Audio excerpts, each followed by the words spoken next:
Welcome back to my Capstone engagement, which is the assessment, analysis, and hardening of a vulnerable system. My name is Erica Sue Watkins. This is just a little bit about me that I covered in more detail in the introduction video.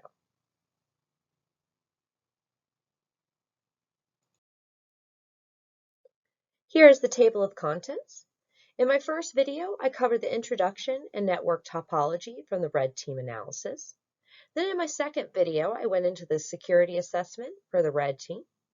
Now, in this video, I'm going to be going through the blue team analysis of logs and characterizing these attacks.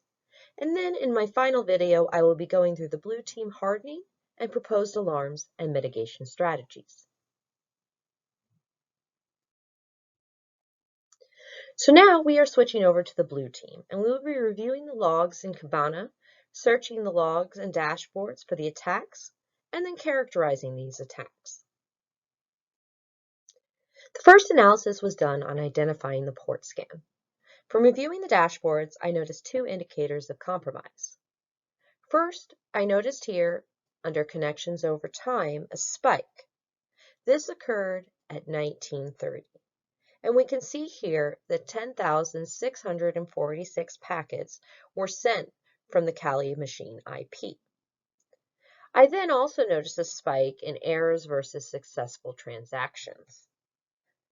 You can see that the errors are indicated by the purple and the green are successful. The spike in the purple strip is the indicator that this port scan occurred.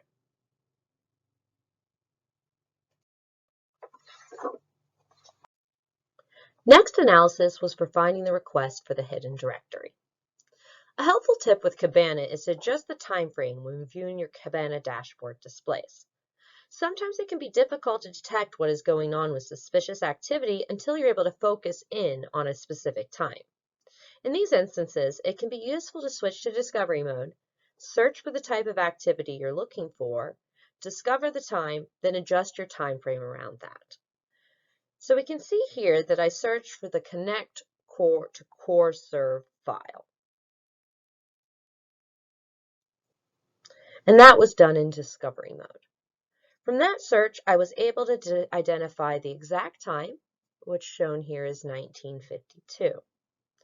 So when I went over to my dashboard, I adjusted my time. I pulled down this drop-down menu here. You can use either absolute or relative times. Since I knew the specific time, I used absolute times, and I shortened my range to be just these 10 minutes around this activity. So I knew that I was looking at the activity associated with this connection. This cleared up my data a little bit and made it easier to see what exactly was going on. So I determined that this one request was made at 1952. And here you can see one connection to this file. That's shown here. But as you can see up here, there were quite a few attempts made to connect to the secret folder. And this is an indicator of this attack. Next analysis was for the uncovering of the brute force attack. There are quite a few indicators of compromise for this attack. The first can be shown here under the top HTTP requests.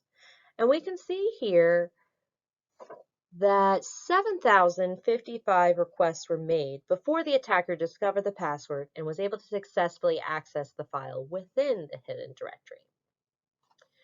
Other indicators of compromise are shown by the much higher spike in errors versus successful transactions, shown here. If you remember from the port scan that there was a spike, but it was much narrower. So in this instance, we can see a much wider spike because there were many more requests made to get that brute force password than were required for a preliminary port scan. Similar to that port scan, we can see the indicator of compromise over here for connections over time. And because we have this large, wide spike here, we can tell that this was going on for a much longer period of time with a lot more connections. Then the final indicator we can see in our HTTP status codes. These sections shown here are for the hidden file directory.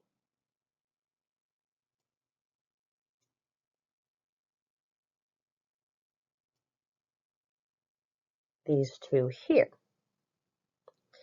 401 is brown, which shows our errors, and 200 is pink, which shows our successful.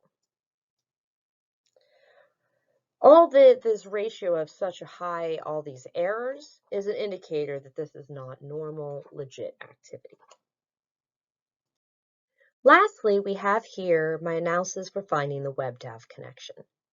Indicators of compromise are shown in the HTTP status codes again, and that can be shown here.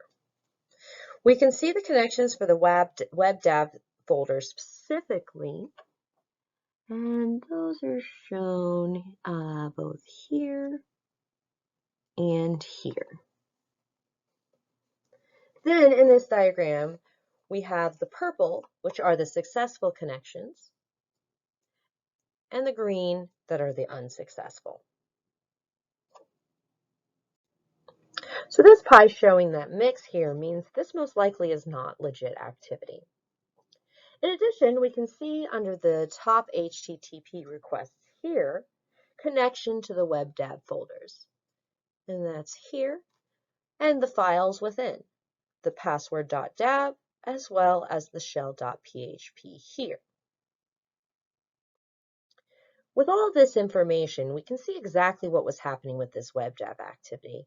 And hey, this is a very suspicious PHP file here, so we know that this is not legit activity. With the blue team analysis of logs, it can be a bit of a tedious process. Sometimes it's helpful to keep words in mind of great minds of the past, like these from Winston Churchill. If you are going through hell, keep going. Because the only way out is through.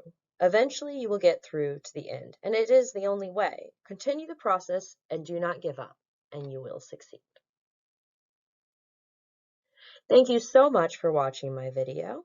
This concludes the blue team analysis, and the blue team mitigation will continue with my next video. Lastly, here's the credit again for the presentation template I used for these videos from SlidesGo.